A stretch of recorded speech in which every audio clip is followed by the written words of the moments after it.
বিপদে পড়ে, এটা আপনি কিভাবে দেখেন?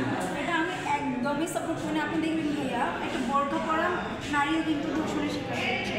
একটা শিশু বাচ্চা, তার তো পোশাক নিয়ে কোনো কথাই বলা উচিত না, সেও তো ধর্ষণ হচ্ছে। তো আপনি কীভাবে বলবেন যে পোশাকের জন্য একটা নারী বিভিন্নভাবে বঞ্চিত লাঞ্ছিত হচ্ছে? এটা আপনি বলেন নারী। তো আপনি ওদের মানে যারা এরকম প্রবলেম ফেস হয় তাদের পরামর্শ কী দেবেন তাদেরকে? সেলফ কনফিডেন্স বাড়াতে হবে। আর আমাদের দেশের আইন নারীদেরকে আরও বেশি সহনশীল করতে হবে। ধর্ষকদের কঠোর শাস্তি দিতে হবে, যেন ভয়ে কখনো তারা নারী থেকে হাত বাড়ানোর আগে 100 বার চিন্তা করে। সো এটাই নারীদেরকে অনেক বেশি কনফিডেন্স দিতে হবে। আপনি যেহেতু মডেলিং প্লাস অভিনয়ে কাজ করেন, কোনটা বেশি স্বাচ্ছন্দ্য বোধ করেন? অ্যাকচুয়ালি মডেলিং একটা ডিফারেন্ট আমি মডেলিংটাকেও অনেক এনজয় করি। আমি বেশি এনজয় করি মডেলিংটাকে, কিন্তু অ্যাক্টিংটা যেহেতু আমি এখনও শিখছি, অ্যাক্টিংয়ে কিন্তু অনেক কিছু শেখার আছে।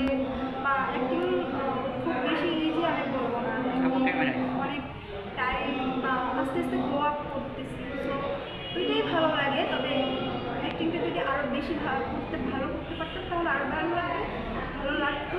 তবে চেষ্টা করছি। একজন মডেলের কী কী গুণ থাকা উচিত?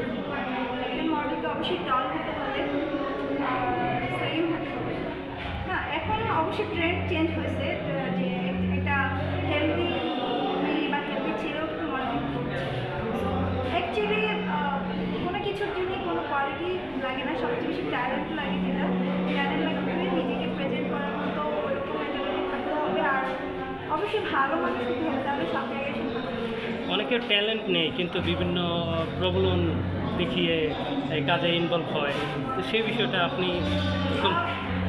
ট্যালেন্ট নাই আসলে সেটা সম্বন্ধে আমি বলতে পারবো না, কিন্তু হয়তো আপনার কাছে মনে হচ্ছে যে ভালো লাগতেছে না বা ওর ট্যালেন্ট নেই কেন আসছে, বা অন্য আরেকজনের কাছে মনে হচ্ছে তার ভালো লাগতেছে বা মনে হচ্ছে তার ট্যালেন্ট আছে এরকমই আসতেছে। বা সামটাইমস হচ্ছে তার কাছের লোক রিলেটিভস বা কোনো সম্পর্ক থেকে কাজ পাচ্ছে। ভালো সম্পর্ক ডিরেক্টরের সাথে বা প্রযোজক বলেন বা যেই